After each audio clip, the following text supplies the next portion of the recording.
Hello! Welcome to Duncan Egg Bricks and to part 62 of my Hogwarts MOC series.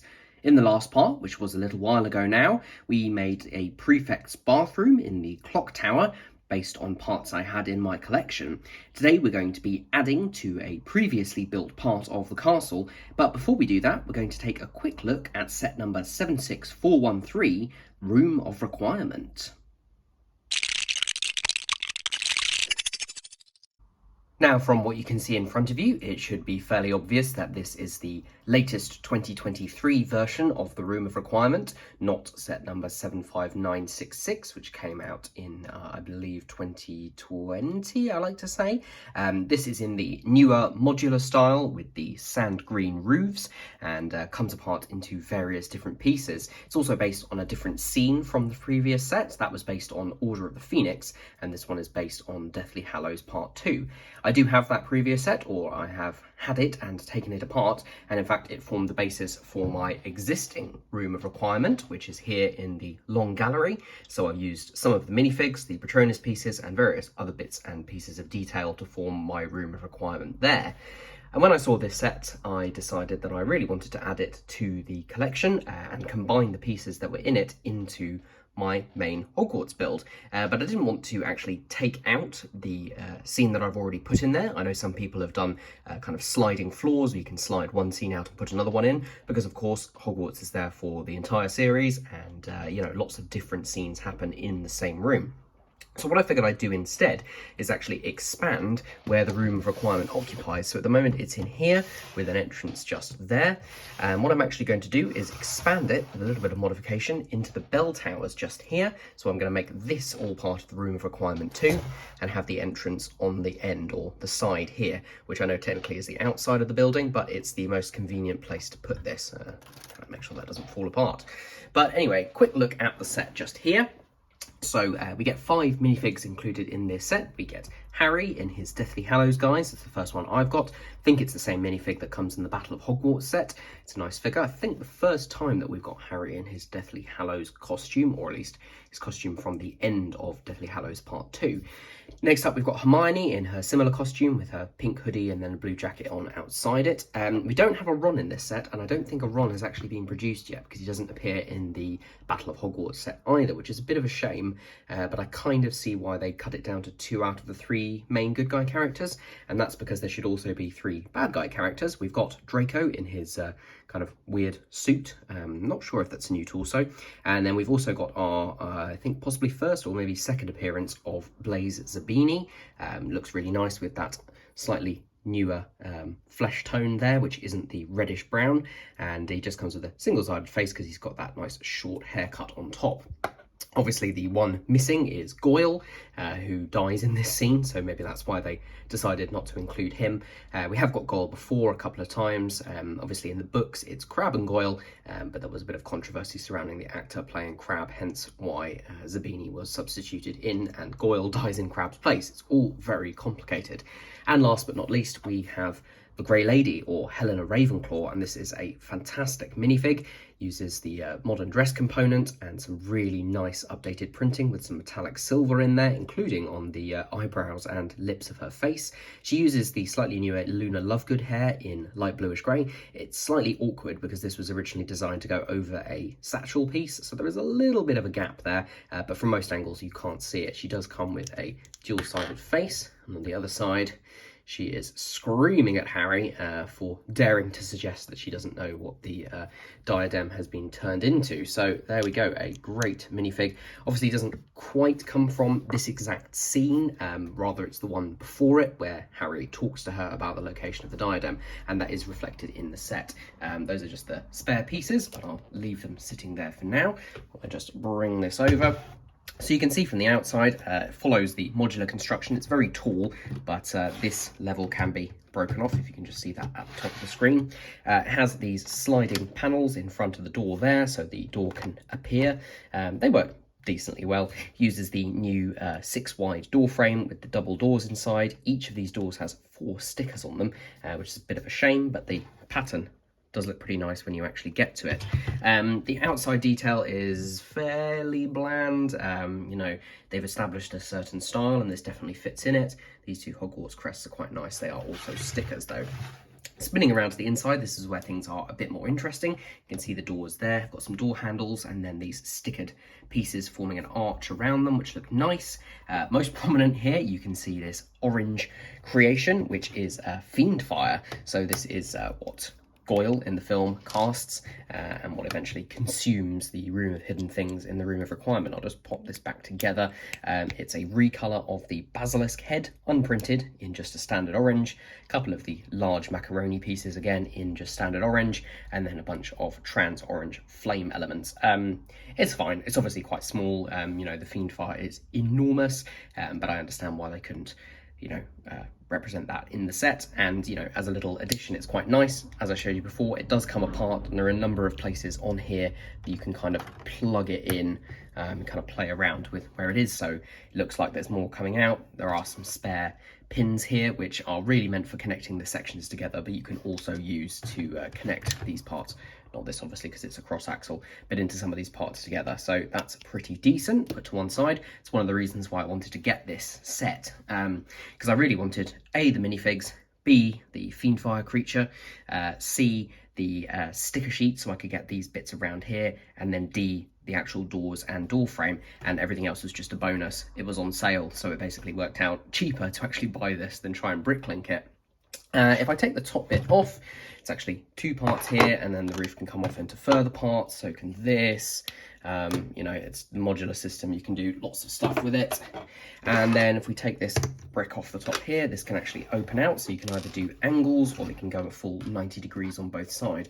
And then we've got some random junk in the Room of Hidden Things. We've got a little record player, which is fairly decent, a tall stack, which is just fallen apart, a tall stack of random boxes with a nicely built chair on the top using those minifig action stands as legs, and it has one of the diadems. I say one of them, I suppose it should be the diadem. You do get a spare one in the set. There also comes with a cupboard over here where the diadem can actually be hidden. Nothing else in there. One of these containers, one of these Cornish pixies that also came in the Chamber of Secrets set, and I've already got one in my Room of Requirement and another one in my Defense Against the Dark Arts class, so I'll put this probably in a similar place in the rest of the Room of Requirement. There's a small thing over here which is literally just a helmet on a kind of bust and a candle that's not got a flame in it actually. There is a spare flame piece because they are included in the set, candle flame I should say, but it doesn't instruct you to put one in, so that's just how it is. A couple of brooms here so that the characters can make their escape, a couple of lights, and then one of these kind of martini glasses and a goblet over there. And that is pretty much everything. I appreciate that took a little bit longer than you might expect out of a Hogwarts update video, but I thought I'd just rattle through this set and then we can get on with customizing my Hogwarts using the pieces from it. So it's only been built for about 2 hours and I'm going to take it apart. And here we have the set all taken apart. I've put aside some of the more either interesting or specific pieces over here, such as the doors, the door frame, some of the stacks of assorted junk, and a few other pieces that are decorated because I know I've got certain places I want to put them. And the rest of the pieces I have split up into bricks, tiles, plates, slopes, and everything else. And then we're going to get going on that over there. I will just show you the digital plan. So this is Studio from Bricklink, and this is how I design my things. So I've done a design here, which is kind of my ideal design. If I do have to change things, it's not the end of the world. So the changes I'm going to make, just move that out of the way, are to maybe basically move the arches inwards. So we have two sets of arches, one above the other, and then put the door on this end just here and create a set of steps just here in the middle, and those will lead up to the other half of the Room of Requirement. So this is my ideal version. And yeah, we will see how we go. It would be nice if I didn't have to order anything or indeed order too much stuff. I'm going to have to order some things because I'm going to be building a vanishing cabinet just here. And in the other half, I'm going to be making a couple of changes, which I may need some more pieces for. So I'm going to see how I get on with the existing pieces and then, yeah, see about making that bricklink order in order to complete it. So it turns out to be a little bit more of a full-scale rebuild than I thought it would. I'd forgotten that when I moved the arches into the centre, I'd actually gone ahead and changed the organisation of these plates that make up the base, and I've actually moved them around. I don't actually have a couple of those pieces, but they aren't necessary for the structure. They'll just complete the look when it's finished. So I'm going to go ahead, make those changes, and then add them in afterwards. What that basically means though is that I'm just going to almost start again, build it from the ground up, and yeah, make sure that everything is in the right place as it should be. And yeah, hopefully it'll make things a little bit stronger overall. Right, that's the ground floor pretty much back together, and as you can see, there are some pieces that I don't have the right amount of, so I've just gone for them in the most outlandish colour, although it does look like I am trying to rep IKEA there. Yeah, so what I'll do, I'll just put this all together and yeah, make sure I know which pieces I need to get, and then go out and buy them. I've actually changed slightly the plates underneath, as I said, and to do that in the middle, to make it strong enough, what I've done is I've actually put some tiles. These are going to be in light bluish grey, and when I get the right ones in, they're actually going to match up with the path outside, which I put around that goes towards the gatehouse and then around the corner towards the greenhouse. So things will blend in a little bit more there. Going to be using these square tiles rather than the round ones which were there before, which I put in place before I'd even designed any of the grounds. Probably put some little bits of vegetation there as well. So yeah, I'm going to carry on with the first floor, and this is going to be where the major changes are going to be made. I've already done a couple of things. So these are sections of the wall which go here and here, and I've just put in place a couple of those stickered parts there. I've got this kind of eagle design, which I imagine is meant to be a statue that sticks out from the wall, and then I've got a Cornish pixie over there. So get one on a sticker, one as a physical piece, and I think that'll look really nice. Right, on with the design. Right, well that's pretty much everything done for the structural changes. Just going to put on the final few pieces on the outside. So just repurposing these stickered tiles. I say repurposing, it's the same purpose as before. They're just going to be on the outside here, and that should be enough to hold these on as well. There we go. Yes, they do move around a bit. I might need to look at that. But if you don't knock them, it's pretty good. There we go. There is the entrance to the room of requirement. Now I've put it on the edge here, even though it doesn't make quite as much sense, just to give myself as much room inside as possible. The only other thing is that there is no function to make this disappear, which again is a little bit of a shame, but I did toy around with putting it a little bit further back, sort of here, and even then there wouldn't really have been room to put in any kind of sliding or opening function. So I'm going to be pretty happy with it as it is, and maybe move it at some point in the future. Now inside you can see I've put these steps in here. In fact, you might get a better view if I open the doors. There we go. There we go. So those steps are going to lead up into the other half of the room of requirement. So you'll come in here as if there was a corridor here, and then you'll have the room of hidden things kind of bit first, and then go up into the DA headquarters. So yeah, pretty happy with how that's looking here. This still functions exactly the same as before, so it's a removable panel, and I've done a similar thing down here. This isn't really meant to be in two sections, but it kind of comes apart in two sections, so that bit comes off there, and then this bit is also on jumpers, obviously get the right colours. So that just means I've got a full view inside there, even though there's not a huge amount of space, but it means I can go back in future and put some extra stuff in. So the next thing to do is to take the interior details from the room of requirement set and put them inside. Now I did a bit of playing around on Studio beforehand, so I know roughly what will fit. I'm just going to take that out for the meantime. So we'll pop that there, and then if I can get this right, I'm just looking at my digital plan. This should fit in. Ooh, it's going to be a bit of a tight squeeze, but this should fit in at the back, I think. I may have to do some of this off camera, as it's a little bit fiddly in there. What I'm really going for here is a really kind of messy, really full look. So it might take a little bit of playing around to get everything in place. I appreciate you can't actually see what I'm doing. I'll tell you what, I'm going to do this off camera because it's very, very fiddly. In fact, I may move the diadem, which you can see just here, which is nice, just the tiara piece. I might move the diadem to be inside this cabinet just here, because that's reflective of in fact, no, it's not reflective of where Harry puts it. Harry puts it on top of a statue, doesn't he? But anyway, I might move that in there if it's going to take up too much space. So I'm going to get the interior in as much as possible, and then yeah, I'm going to be moving on to the other part in the long gallery to make the two halves match up. So there's the majority of stuff inside the room of requirement. I've adjusted some of the piles and things to make sure that they actually fit. That space in the corner over there is going to be where my vanishing cabinet goes, but I haven't actually built that yet. So I will pop this wall back in place just here. And that is that bit done for now. And in a second, I will move on to the other half where some changes just need to be made so that the two halves link together. But while I was building, I had a delivery, and the delivery was this, which is the new character encyclopedia. Now, it's not really aimed at me. It's a, well, 6+, but what I've got it for, as indeed I'm sure a lot of people will, is the exclusive Rita Skeeter minifigure. Now, this is a minifig we've never had, or a character we've never had in minifig form before, so I had to go ahead and get it. So I'm just going to try and open this on camera. I really like the fact that they are doing these in like cardboard pouches now instead of those plastic ones, which is really nice. Percy Weasley was exactly the same. There we go. So let me just get those parts out. This was a little bit pricey, though I did get it slightly reduced straight off the bat, even though it's only just come out today. So here we are. We've got a pair of just plain lime legs, which is maybe a little bit of a shame. Could have done with a skirt print or even a skirt piece, but such is life. And we have an exclusively printed torso, which has got her jacket design and the kind of fluffy collar, which is absolutely hideous. And yeah, we get an exclusive double-sided head, and that side of the head says to me, I've just been hit by a dragon, or alternatively, someone doesn't want to tell nasty stories, and that side is a little bit more quizzical, so she's definitely stirring up trouble there.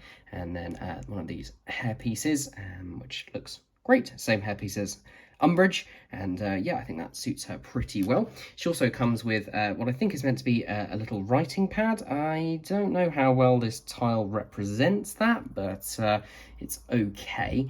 And we can just pop that in her hand like that. And then she also comes with her quick quotes quill. Now this is the kind of flame / plume piece in trans green, yeah, just trans green, isn't it? Not trans neon green. Yeah, that'll do. I really think it should be in either light green or bright green. You know, obviously this has represented a quill before, but the quick quotes quill in the films, and indeed as described in the book, isn't translucent. But you know what? It's not the end of the world, and I kind of see why they did it. It's a piece that already exists in this colour. So there we go. That is our very first Rita Skeeter minifig. Just a little mini review right in the middle of this Hogwarts update. But I will be adding her to the castle in some place, possibly at the Yule Ball when I do that this Christmas again, which I'll probably do in my Great Hall. Or if I do go ahead and, I'll tell you where she can go actually. Completely forgot about that set. She can go in the second task set. The black legs, she can go up on the stands with the Fred and George that I put up there. So that's perfect. Right, that was a little bit of a distraction. Let's get back on with modifying the second half of the Room of Requirement. And here's the second part, the one that's inside the long gallery, all modified so that it will match up with the bits that I've done in the bell towers. So I've just removed some of the 1x2x5 bricks from this end, these trans dark blue ones, and put them in this end. I don't know if they're going to show up properly, but they're just basically representing the mirror that's behind some of the Room of Requirement walls. And I've just moved them over there, so it's now just one section of mirror, put in a couple of these columns on either side. I was going to get another one of these pieces, but I actually think it looks better with these pieces on both sides. The list of members of Dumbledore's army has gone over here instead. I've put the notice board to the back there, and then moved the Death Eater dummy over there. So it's basically just moving stuff around, but it has meant that I've now opened up this side with a matching, or at least it would be matching if I get this the right way around, a matching top of the staircase. So that will match this bit over here, so I can now put them together. Be a little bit difficult to see just due to the lighting conditions, but if I try and get the camera down in there, you'll see the staircase continues and takes you through to the other section of the Room of Requirement and then through to the entrance. So that is that section complete. I'll put that to one side and just show you the final few changes that I've made to this part. So I've had a bit of a play around and I've made a small change with the door frame here. I've actually gone ahead and re-included these modified, not but 1x4, 4x4 plates with this kind of quarter circle cutout, and these were from the Room of Requirement set. And yeah, just put these tiles back on, mainly because the clutch power of these tiles basically only has one full anti-stud, which then connects to this lower modified brick stud, and the top one isn't as strong, so it basically meant there's a bit of wiggle room so it can move like that, whereas this has two full anti-studs, so it means the movement is much less. It does mean it sticks out a plate more than the ones down below, but I don't know, I don't think it looks too bad. I've just added some of these quarter round tiles in the corners as a bit of added detail, but let me know what you think in the comments down below, and you know, whether you think this is an accurate or even, you know, a good looking version of the door. If we then take a look inside, you will see very obviously that there is something hanging from the ceiling there and attacking, and that is of course the Fiend Fire. Gone for a slightly different way of attaching it, rather than including Technic bricks with holes, pin or axle to connect it. What I've actually done, and I'm going to try and get this out without breaking it, might be a little bit tricky. Come on, there we go, right. It's going to have to come out of the doors. So you can see what I've actually done is I've put those two modified 2x2 round bricks with the Technic holes next to each other, put some plates on top, again in orange, excuse the little hair on there, attach the tail, and this basically just plugs into the ceiling of this room here. And I've basically done that so that it can be, as you saw, chasing Harry and his crew out of the room of requirement, so I can pose a scene where you're looking in through this door and they're getting chased out of here. So I won't put that back on camera because it was quite tricky to get in, and so yeah, that's how I've decided to go for that. It also means it's nice and easy to just take off, and you can just have the room of requirement as it appears in the sixth film as well. So there we go. I have made another small change, and that is down here. So basically before this was all one panel like this, but it was a bit prone to breaking. So what I've actually done is I've changed it into two separate panels, one small, one large. And, you know, this does mean that this bit is left behind, but it makes the whole thing stronger. The other reason I've done it is so that this can be on the edge, or I'll do it the other way around. This can be half stud offset, and then this can be right on the edge. And that means, try not to break anything as I'm swinging stuff around, that when these two match up, you get the same matching bit here, which I had before. Otherwise it looked a little bit weird that there was a gap there. So yeah, that's a big improvement. And the only other thing to show you is my vanishing cabinet, and it is this, which does look a little bit random right now because I basically built it out of bricks that I happen to have on hand. I have put in bricklink orders for the parts for this, and also to get the right coloured pieces for the pieces over here. But yeah, there's been a little bit delayed in getting all those pieces, so I thought I would get this finished and get the video out, and then in a future update I'll go back and redo all the colours. This is quite a simple build. It's a little bit messy from the back, but then it's not meant to be seen from the back because it's actually going to sit inside at this angle. It just uses a bunch of modified bricks with studs on the side, and yeah, then some tiles, modified tiles, some corner or 45-degree shaped ones. Those are all going to be in brown. And then it just uses these bar pieces as the kind of hinges. And yeah, I think it looks pretty good. It's a shame it doesn't open or anything like that. But I think in order to do something that would open, it would take up way more space and be even more out of scale than this probably is. So I'm pretty satisfied with this. And this can just sit in the corner of the room and yeah, await the Death Eaters. So there we go. That was the transformation of my room of requirement, as I added in a second section and transformed the first section to match it. So now we can have two different scenes going on in the room of requirement, and there's even a bit of continuity between the two parts, and also with the kind of random objects that I already had in here. I think the two sections tie together quite nicely. So there we go. Thank you very much for watching this Hogwarts update. I know it's been a little while since I've put one out. I have got a bit of my zeal back for it now, so hopefully I'll be able to get some more updates out a little bit sooner. Like I said, waiting on a bricklink order to get these colours changed, and also for a few extra parts, so stay tuned for those coming hopefully very soon. Thank you for watching. I do really appreciate it. If you'd like to support the channel, you can do so by leaving a comment down below or giving the video a like, or if you feel like it, you can support me on Patreon. The link is in the description. Thank you very much, and I'll see you again very soon.